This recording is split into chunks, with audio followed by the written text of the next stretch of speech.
Hello. Hello. Are we live? I think we're live. Hello, everyone.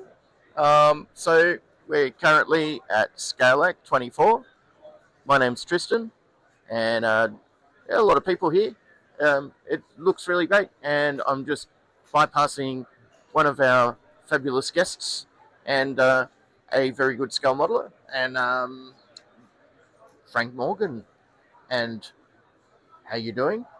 G'day, mate. How you going? Yeah, good. And Matt Dixon, how are you, sir? You're doing very well. Yeah. So, I guess we were at last year's. You were both at last year's show, weren't you? I wasn't. Yeah, yeah. It might have been. I wasn't. Yeah. Was it like, I'm just sort of looking around? Was it as big? Yeah, I think it was as big, wasn't it? I mean, it's looking pretty busy, and just looking around. And I think Matt, you entered in a couple of entries, or This year? yeah. Yeah, I'm scattered everywhere. I've got stuff in busts, vignettes, Yeah. single tanks. Yeah, pretty much. Yeah, I can cool. get my hands on. And Mr. Morgan. So, sir. Well, we do not have any models on the table, but we No. are just here to support the club here and the event. Yeah. We used to do Model Art magazine way back in the early 20s, and look, we're not doing it anymore, but we're still involved in the hobby. Model art. Model Art magazine. Right. Yeah. You're somewhat of a celebrity in circles, I hear. I wouldn't say that, but we put a lot of work into producing a really good quality Australian scale modelling magazine, and we were able to do that for 20 years, and I was very happy with that. So we finished up in 2020. Yeah. And but we're still involved. We're still very much involved in the hobby, and still have a very passionate interest in these shows, and coming along and supporting as many of them as we can. Yeah, for sure. Yeah. I mean, I think model art has been, as you say, it's been around a long time, and you've been to a lot of these events, Yes, haven't you? Yeah. Yeah. Sure. I mean, this year I think I personally went to the Wagga Wagga one. I went to Goulburn, and Illawarra as well. Yeah. And there's tons of these events just everywhere, right? Yeah. And I think being a model magazine, you would be in contact with scale modelers, Yes. Yeah. and some very interesting ones. Absolutely. So, what would you say was so far, or you've probably had many highlights, but what sticks in your mind, over this? I think, Tristan, career? the most important part for us as model art was coming to shows like this, because you can't really beat face-to-face contact with the people that you're trying to become involved. To subscribe to your magazine, we found that coming to the shows, speaking to the people that were our advertisers, people that were buying our magazine, was the best publicity we could possibly have. Right. And we did that for 20 years, and we did a lot of shows.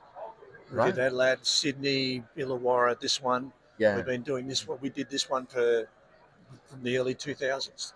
So this would be one of the longest running shows that we've been to. Yeah. And these guys here have been wonderfully supportive of us in the magazine. And so we just love coming out here, because it's not just about the magazine, it's about the contacts that we've made, the friendships that we've made through our contact with the magazine, and just being here to support them because they supported us. But it's also like, and it's just from what you're saying, it's running through my mind while you're saying it. The wide variety of modelers. So I'm looking at Matt over here. Young man, is very skilled, and Should be out chasing young ladies, mate. What's he doing making models? I did. It was very successful. Almost too successful. But I think what we'll do, we will actually have a look around, and there are vendors here, there are models. Why don't we just, Matt? Why don't we sort of come and have a look at one of yours? Yeah, absolutely. Yeah, because like you're front and center, right? So you're the guy. Head on over the figures. I've got two. Now, I must say, it's a pleasure having you come along and tag along, both of you. And I just want to add, we do have Pete Davis. He's around. He's the president of ACTSMS. He does get tied up. We're hoping to catch up with him in this scheduled live stream as advertised. And as soon as we do see him, we'll have a bit of a chat with the president of the ACT Scale Model Society as well. However, in the meantime, we'll have a look at a very nice table here. Now, which one is yours, sir? So this year I've got this big Oh, fella here wow. called the Cage. It's essentially from a board game, but Right. I was able to 3D print him. I blew him up a lot bigger. So yeah, it's the biggest figure that I think I've painted so far. It's Really? a lot of fun. Yeah, I enjoyed it a lot more than what I thought I would. Wow. And then I've got this other little goblin-looking fella over here as well. Okay. It's just I mean, they're both basically just experiments with trying new ideas. Skin textures on one, and then the other was a little bit of OSL. So. Sorry for the guys who didn't hear that. I was holding the mic. We have two mics and three Oh, people. sorry. Yeah. But yeah. So the first big one that I've got there from Wisteria Miniatures is basically for, I think it's like a board game that goes along with it. But I took him from that and I blew him up an extra 50% and then printed him out. Also just to play around with skin textures, and then similar story with the second one. Printed him out and painted him up just to practice some OSL. Yeah, the little goblin Just fella a bit over safe. there. I don't think it was. I don't have a zoom on this. Yeah, no. one, so I think I won't lean over. No, the that last far. thing you'd want to do is damage some of these beautiful models. But what do you think of these ones? I mean, I guess because you've seen many different genres and many different types, Frank. These require an inordinate amount of skill, mate, just to present them the way they are. I think a lot of the work in these is the finish, the painting. They usually, sometimes they come as a single figure, but the real interesting part is the way in which they're finished. They're very exquisitely finished. The light and the shade, the facial features, the crevices in the uniform, which all make them look Some of these so are much realistic. scale Yeah. too. Oh, Like, yeah. You know, they're really small ones and they're larger ones, and they have all these different levels of difficulty based on the scale. You know, if it's a big one, suddenly you got all this detail and shadows you got to try and insert into a large one. Yeah. Yes. But, large and small are almost two completely different disciplines.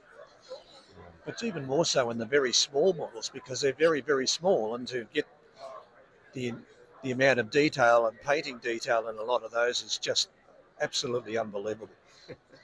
You know, you look at something like that, very, very small scale, but look how delicately they're finished and painted, and how realistic they are. Yeah, it is hard to show in this live stream. But I think if people come down, they can actually pay for entry and see way more than this. We have so many entries, and we've got a number of people here now. And go for 2 days, so there's still time. You can still come in. But do you build models, Frank, yourself? Have you been When I've down got the that? time, mate. Yeah. I'm very passionate about the hobby, Tristan, but haven't had an awful lot of time in recent years. But Should we move on to another? Yeah, we can move to another table. Matt, you have another one, just don't follow you? down. I'm scattered everywhere. Oh, right. We won't go directly to mine. Let's go But, just to yours. Okay. I mean, look at the size. These dioramas and vignettes this year are just a next level over last year's in terms of just not just the scale and quality, but the number of them. It seems to be that a lot more people are taking them up. Oh, wow. It's just absolutely unreal. Have you ever built a diorama, Frank? many, many years ago, Tristan, but nothing to the standard of what these are. But you've hosted, obviously, well, you've had in your magazine, in model art. Yes, very very much. yours, but Absolutely, the yep. one that you're working on. Yeah. Yep, we were able to try to present the best we possibly could in the magazine, and we certainly succeeded in doing that. I mean, it is a team effort, Definitely. sort of thing. Yeah. Oh, yeah. But yeah, wow. Look, But this is amazing, it really is. Yeah. yeah, I wish I could build as good as these guys. Yeah. Um, Yeah. just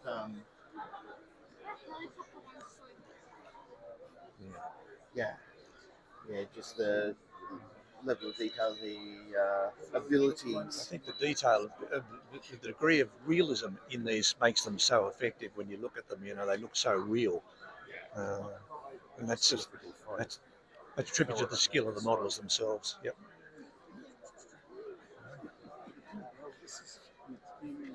Just signalled over to Mario, the fellow that made this big one, and see if he wants to have a couple of words. Great. Oh This no, is a story. we Although he also is have pulled up. Pete. Yes. So let's we'll have to share mics, right? Yeah. Just be a little careful. But hello. Hello. Oh, Yes. Now we've just got the vice president coming over, so when he's ready, but we just want a quick word. Mhm. How long did this take you to build? So approximately 8 to 9 months. Wow. Probably started in about April, May, and just on and off since then, fairly consistently. Wow. And what sort of research did you have to do? I guess did you have like particular like model art magazine maybe?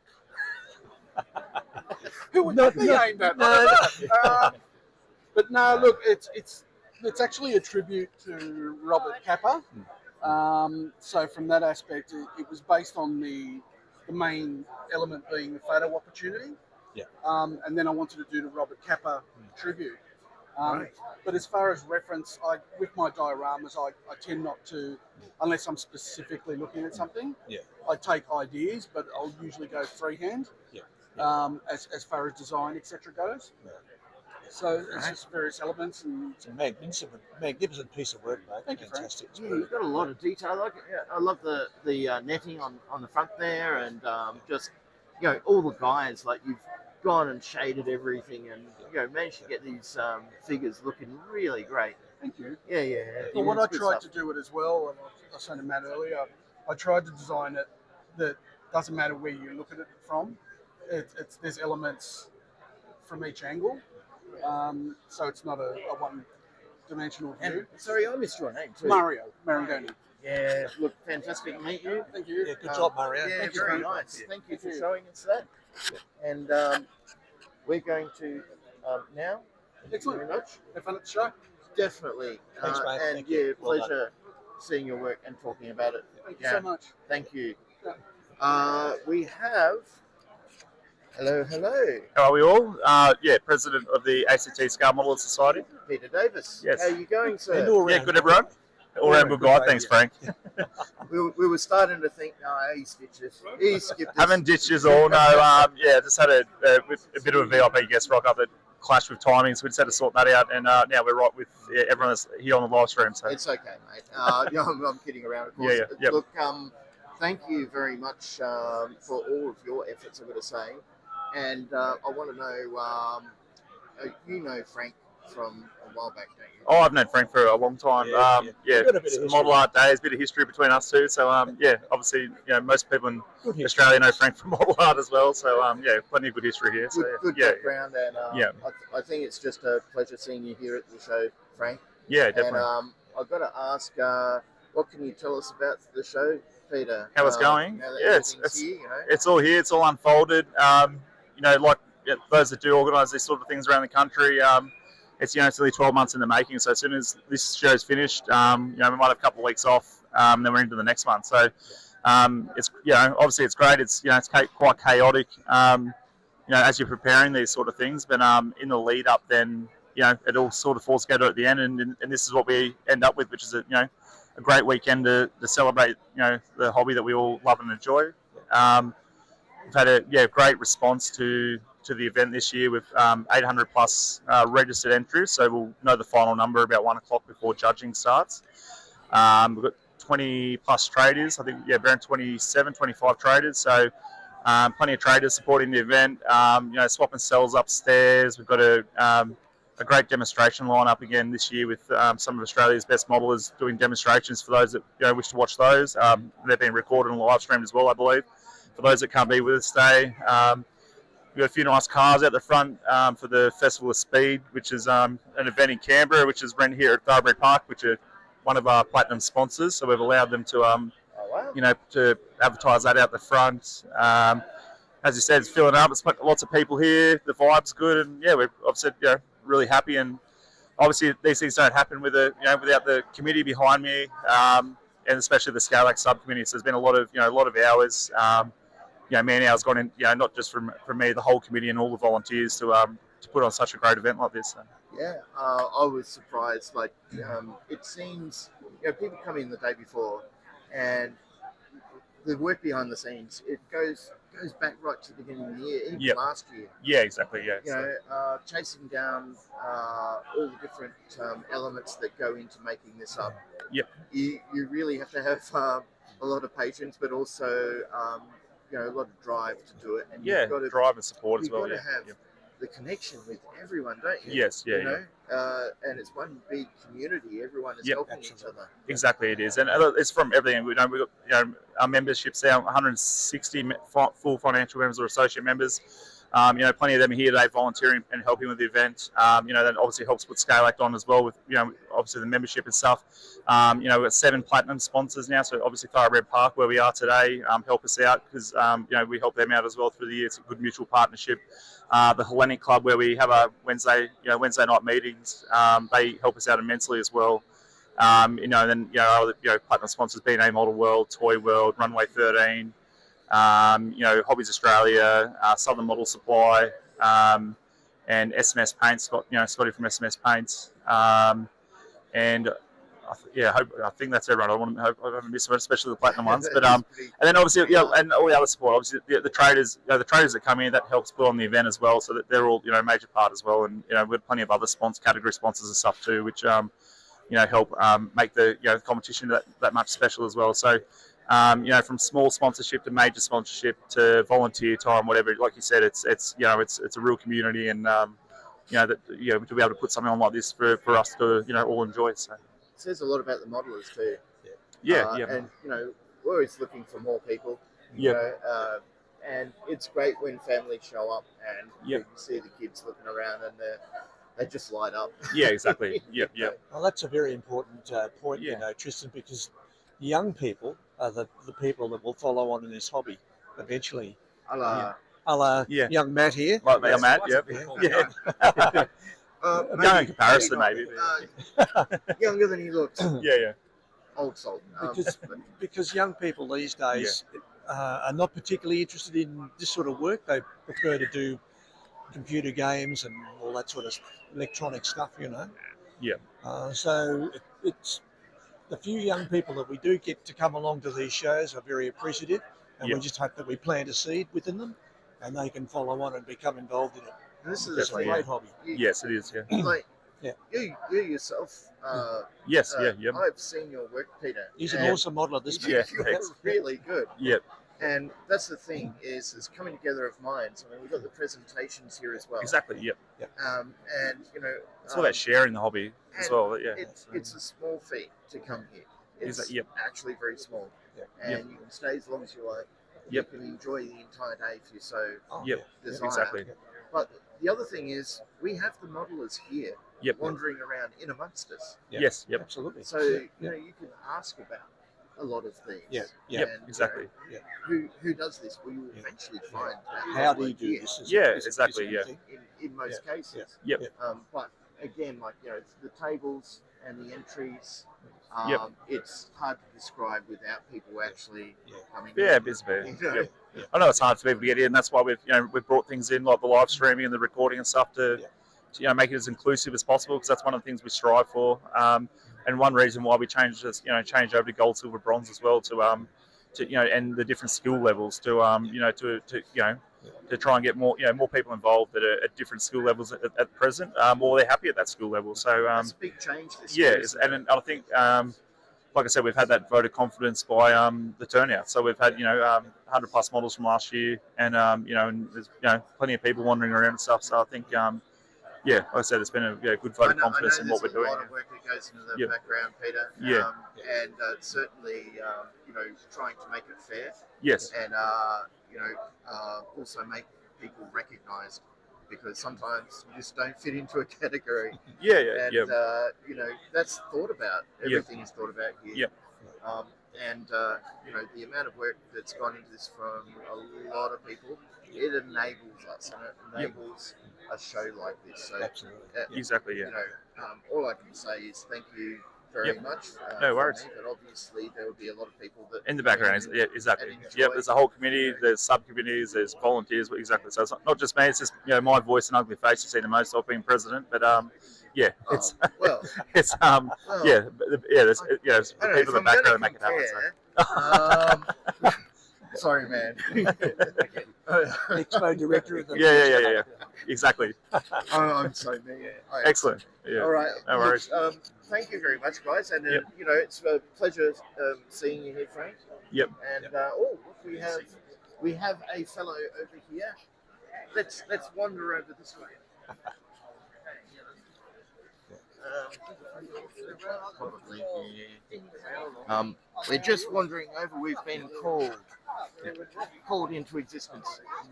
Sorry, guys, if you can't hear me. Some of the time we do have only a couple of mics. This is we've got a special guest here today, which is Eric Galley is a very well-known Australian model. He's not the special guest because he's here all the time, but he's the nice lady next to you. I apologize, shock him in names. All right. Handing the camera over here. Yeah, we're just for a moment, just grab your mic. Right. Thank you, Frank. Thank you. How you doing, sir? So we have Christine Dalton here with Eric, which I'm sure many modelers in Australia knowing will know Eric Galley is. But Christine Dalton is here, which is the daughter of Eric's subject pilot here, which is quite a remarkable story. An Australian that was shot down on D-Day during World War II. So she's just come in to have a look at Eric's craftsmanship with his model and art really, and sharing some stories about her father with Eric, and just look at logbooks and a few bits and pieces and stuff. So we'll hand over to Eric to explain further. What would you like us to say? That's live, so Well, I had an idea to do a pretty special World War II model for the shows. I chose the Typhoon, and then the rest came kind of naturally. I got in touch with Christine after seeing her name on a forum and talking about her dad, and decided that that was what I was going to do, subject pilot-wise. Yeah. Yes. Okay, so can you fill us in on a little bit on the story behind this? Do you want to talk about your dad's story? Yeah, sure. This particular map of France here has the compliance plate of my father's Typhoon, and it was found in the fields of Normandy. And somehow they connected it through the various sort of military establishments, and they actually found my father in the Blue Mountains, in 1980, some sort of 40-odd years after the fact, that Dad's plane came down on D-Day and he was hung up in a tree, and the French resistance found him. They took him to a farmhouse, and the people in this particular plaque here, the Lipatukas, at great expense and danger to themselves, because they had the SS in residence in their farmhouse, and my father was in the attic, burnt with a broken leg, and he was there for 2 months. And finally the Allied troops came through and rescued him, and he had to go to an English hospital, where he was in hospital for many months with many burns and stuff. And subsequently these people here, I went in 2018 and I met the 12-year-old daughter who helped cut Dad's burnt uniform off, now 87. I went to that farmhouse and she still lives there. And she welcomed me in. We took an interpreter, and I actually stood in the bedroom where my father had laid in for those 2 months in 1940. When was D-Day? 45? I can't remember. 44, yes, I've forgotten already. Anyway, that was a great privilege, and to meet that lady, and she actually was there, and she said the SS were kind to her. They gave her lollies when she was 12, but they would have killed him had they found him, so the resistance were the heroes, really. Yes. And some months later, the French people of St. Pierre's des Ifs, they actually raised some money, and they actually put a plaque on the wall of the town hall, and Dad's name's on the plaque with another 6 American airmen that the French resistance also saved. What a story. I know, it's amazing. My. Yeah. That's an amazing piece of history. Yes. It really is. And that's special. That's actually something that's deep within you. I cannot tell you, yes. Yeah. And so this other guy called Andrew, it'll come to me, Anyway, he actually bought a piece of plane from some sort of a second-hand store and found out that it had that number, MN697, on it. And so I've actually held a big piece of my father's plane. It goes right over, and it's now in the factory where they're rebuilding the Tiffy. The Typhoon's been trying to be reflown by the Hawker de Havilland Typhoon Restoration Project. They had to raise £5 million, and I was there at one of the actual auction events, and there were two of the old guys there that were also sort of DFC pilots. They were in their late 90s. They had all their medals on, and they were signing the actual prints of the Typhoon to raise some of the money to fly the plane, and that was a great privilege too. Yeah, it was a great team of Hawker Typhoon, absolute enthusiasts trying to rebuild this plane, but they have to build it to specs, and so they can't change anything, otherwise they have to have it re-specified. So it's a really big project. That is, I don't know what to say to that. I know, it was big. That is, like, it's so overwhelming. Like, yes, this is a piece of the plane here, right over the front there. That's the piece that they found on the thing, and it actually had MN697 printed on. I've got the photo, I can show you. Yeah. And I forgot the logbook, I'm sorry. As long as you're here, that's amazing. Thank you. Wow. So, where can people see this in future? Are you going to show it in another event? This plane? Yeah. It's obviously Eric's, and I think he will. So we might go and do some other things, and we'll tell the story. Yeah, it's with already the logbook. done. I think it's 4 shows. So It's already done 4, yeah. And I love this little tiny stirrup. Talk about attention to detail. That's awesome. Took a few hours Look to at build that little tiny thing. Yeah. And the webbing on the actual pilot's harness too. Yeah. Amazing. Yeah. Unfortunately, I can't zoom on this, so No. I'm not going to do Attempt what to that. some people do and put the camera over the top. Oh, it's been built pretty tough. So. Yeah. Well, obviously, any landing that you can walk away from is Yes. a fantastic. It's pretty lucky. landing. Yes, he always had a gammy leg afterwards because he obviously injured his leg very badly. But when I first heard about this, the guy that I just sent him a picture of this, and he went to St. Pierre's des Ifs, and he was trying to find the Lipatuka family. He couldn't speak French. He just drove along a long road, and he just stopped, and the man went past in a tractor, and he waved the man down, and he said, "Speak English," sort of thing. He said, "A little bit." He said, "Lipatuka?" He said, "Up there." Anyway, he drove up the drive, knocked on the door, and Madame Lipatuka's daughter, 12-year-old, now 87, answered the door. Wow. And that's how that all came to pass.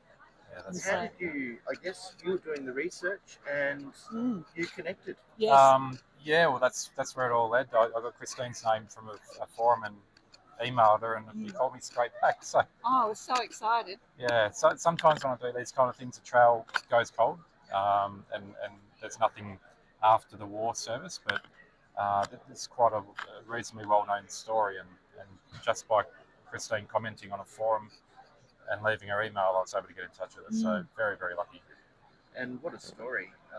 And I guess that deepens your commitment to doing the best that you possibly can. Yeah, it definitely gives me a bit of drive to get things done as close as possible. And sometimes there's no photos that exist of the real thing anymore. So I've got to interpolate between different aircraft in the same squadron at the same time. But going through squadron records, logbooks, archives, I'm able to find that sort of stuff. So yeah, it's pretty special. A very special model. Well, thank you both. No worries. Both of you. Thank you very much. And Christine, absolute pleasure. Thank you. Really recounting that story, and that's very personal. But I can't think of being injured like that for that long. Yes. And what you would have to go through. It'd be shock and all of those sorts of things, but then it still keeps going, and it's amazing that he's gotten out of that. Absolutely. Which is It fantastic is. for you. Yeah, the French resistance people, they actually got him a forged French identification card, and it's actually in the War Memorial, and I'm going to see it this afternoon, I hope. I have actually seen it once before, and I do have a copy of it here. I don't know if that's the original, I really don't know. However, as a result of him having that, he had to pretend he was deaf and dumb because he couldn't speak French or understand it. And so subsequently, he was able to survive with the Germans around him. Right. Pretty amazing story. Yeah. I don't think I would survive if I was in that situation. When you I'm not that tough. He was only 24, like he's 24, only a puppy, Yeah. like when you think. He only had 25 hours of flying when he went. In the typhoon? Yeah, I think so, yeah. That's amazing. Wow. Yeah. Look at those rockets, aren't they amazing? Yeah. Gosh. It's like I think they said it was like a broadside from a destroyer. Those 8 rockets going in at the Wow, same time. wow. Well, that's So- what they call them, the Firebirds, obviously. Yeah. Yep. So where can people get your information? If you've got an email address or if people have Just my Facebook page, Man Scale Models. and scale models. That's probably the best Yeah. way to do it. Okay. There he is. It's just coincidence that I was wearing the shirt. Yeah, look at you, look. There we go. It's picked it up. Yeah. There you go. Cheers. Okay. Yeah. Remember, I can't zoom on this thing. Yeah, so, that's fair enough. and my eyes are terrible. Got There you that. Anyway, a pleasure meeting you both. Thank you very much. You Thank too. you very much. You too, it was wonderful. Thank you. And guys, what a fantastic display and a great story. Yeah. You sort of, I think, probably melted a few viewers' hearts just then. Keep doing what you're doing because Thanks very much. if you're doing research like this Yeah. and you're connecting with people in this way, It's very important, I think. So it's just it needs to be something that's recognised Yeah. everywhere. Can I talk about the video? yeah. One of the best things, my dad used to tell me he had a camera on the front of his plane, Just and when he hit, I think it's oh, there was it. Wow. Yeah. And when he hit the fire button, it would start the camera rolling. And on the 1st of December 1942, Eric said to me, "Can you look at the entry?" And I opened up Dad's logbook, and it said, "I hit my first Hun kite today," and he had a red swastika against it. He looked it up, and he found the video footage. Yeah. And it's grainy and it's grey, and all of a sudden it's like a little tiny mosquito flying into the screen, and all of a sudden you just see a little white explosion. Woof. And and Eric and I both agreed that it was a hard thing to watch. I said I felt 2 things that day: proud that my dad was up there doing what he could do, but sad that a mother was going to hear her son would never come home that day. Yeah. So, as we had both agreed, there's no winners in war, is there? It's hard to believe, like it's in the scheme of things, it's not that long ago. No, you're right. But, So well, how are you finding the show, by the way? Well, I've only got to here. Only got to I here. haven't gone and look at it all. I think it's fabulous. Have a look at all the vendors and the ships. Yeah, and it's Yes, amazing. I can't wait to go and look around. everything here. And Yeah. this is the thing. This is one piece of history which you've elaborated on, which Yeah. is fantastic. yeah. And of course, we still have a huge amount of history everywhere else. Everywhere else, you've got to go and do it. You know, lots of different places to explore. And again, thank you very much. No worries. Thank you very much. Thank you. Thank you. Thank you. And enjoy the show. I'm Will do. going to continue wandering around. Okay, No worries. good. Thank Thank you. you. Thanks, guys. Thanks Thank for you. your time. Thanks. So I'm not on Facebook. Yeah. Okay, so something that people don't realise, there is actually a quite significant display of a different type. That was an amazing story. That'll stick with me for a while.